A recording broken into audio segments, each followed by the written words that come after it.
আমার বড় বোন আছে, নাম হচ্ছে নাজিয়া। আমার বড় বোনের যখন বিয়ে হয়, আমার এখনো মনে আছে, আমি তখন খুব বড় ছিলাম না, কিছুটা ছোট, বাট বুঝ ছিল। পাত্র আসলো একটা, আপনাকে ডাক্তার করছে না তোমার কথায় ভাই, আমি কিন্তু আয়াতেই আছি, বাট হাদিসে এখন ব্যাখ্যা দিচ্ছি।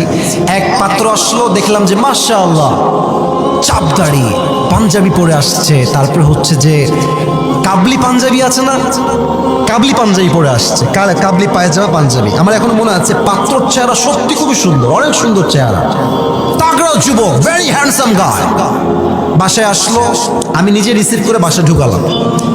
দেখলে মনে হবে মাশাআল্লাহ यार ये तो जन्नत से भाग के दुनिया में आई है माशाআল্লাহ। আমি আব্বাকে বললাম, আব্বা এই পাত্র কনফার্ম এটাই ভালো, এর চেয়ে ভালো আর পাওয়া যাবে না। ও মা, পরে গিয়ে শুনলাম তারা বলছে যে আমরা যৌতুক ছাড়া বিয়েতে সামনে আগাতে পারবো না। তো গুল্লি মারি বিয়ের জামাত। কথা বলেন ঠিক আছে কিনা, বলেন কথা ঠিক আছে কিনা। যেই ছেলে আমার বোনকে বিয়ে করতে যৌতুক চায়, তার মুখে জুতার বাড়ি। আমার বোনকে আমি বড়লোকের সঙ্গে নয়, গরিবের সঙ্গে বিয়ে দিব। ও যৌতুক নয়, ওর মনটা অনেক বড় হবে, আকাশের মতো যুবক ভাড়া। অতএব যারা আমার বোনের বিয়ের জন্য যৌতুক চায়, তাদের মুখে কিসের বাড়ি আর কতক্ষণ কিসের বাড়ি। তবে যৌতুকটা চাই সিস্টেম। বলে যে আপনার মেয়ে তো আমাদের বাসায় থাকবে, তো গাড়িটা কিনলে কে বসবে? আপনার মেয়েই তো বসবে। আপনার কথা না বলে আমি অস্তমান ধরো, কথা ঠিক আছে কিনা বলেন। আচ্ছা আপনি ফ্রিজ দিবেন, খাবারটা কে খাবে? আপনার মেয়ে তো খাবারটা রাখবে। এই যে আপনার আলমারি দিবেন, সুকেস দিবেন, ব্যবসা করাই দিবেন আমাকে, কে খাবে? আপনার মেয়ে তো খাবে। এগুলো হচ্ছে উপরে ফিটফাট, ভেতরে সদরঘাট। আমার কথা একটা, আমার মেয়েকে বিয়ে করতে যেই ছেলে যৌতুক চায়, আমাকে বুঝতে হবে সেই যুবক আমার মেয়ের জামাই হওয়ার যোগ্যতা রাখে না। যুবক ভাড়া, আমি বাপকে বললাম গুল্লি মারি ওই জামাইয়ের, বাদ দাও এইটা, রিজেক্ট, একদম না। 8 বছর আগের কথা বলছি। আচ্ছা, পরে আরেকজন পাত্র আসলো, জেনারেল ব্যাকগ্রাউন্ডের, ইংরেজি পড়ায়, খুব ভালো মানুষ, মাশাআল্লাহ চাপ দাড়িও আছে।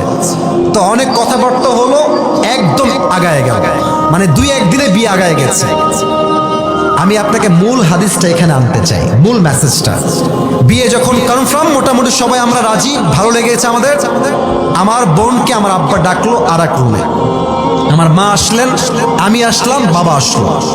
আমার বাবা কি বলছে জানেন? নবীর হাদিস দেখেন, আমার বাবার কাজ দেখেন। বলছে, মা এই পাত্র আমারও পছন্দ, আসিফেরও পছন্দ, তোমার মায়েরও পছন্দ, মা তুমি কি রাজি আছো কিনা? আমার বোন যখন বলেছে ইয়েস বা হাসি দিয়েছে, তখন আমার বাবা বিয়ের জন্য সামনে এগিয়েছে। নবী ইনশাআল্লাহ কেন বললেন? কারণ নবীজি ফাতেমার থেকে এখনো পারমিশনটা নিয়ে আসেন নাই। ফাতেমা, তোমার জন্য এই তল্লাতে সবচেয়ে চরিত্রবান যুবককে চুজ করেছি বিয়ের পাত্র হিসেবে, তুমি কি রাজি আছো ফাতেমা?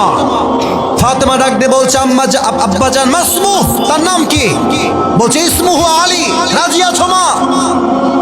একটা মুচকি হাসি দিয়েছে। নবীজি বলছে মাশাআল্লাহ, বিয়ে আরো অর্ধেক ডান। জোরে কোন সুবহানাল্লাহ। নবী চাইলে অনুমতি ছাড়া বিয়ে দিতে পারতেন কি পারতেন না? নবীর বিয়ে, এই যে ফাতেমার বিয়ে আলীর সাথে, এটা নবীর সিদ্ধান্ত নয়, এটা স্বয়ং আল্লাহর সিদ্ধান্ত।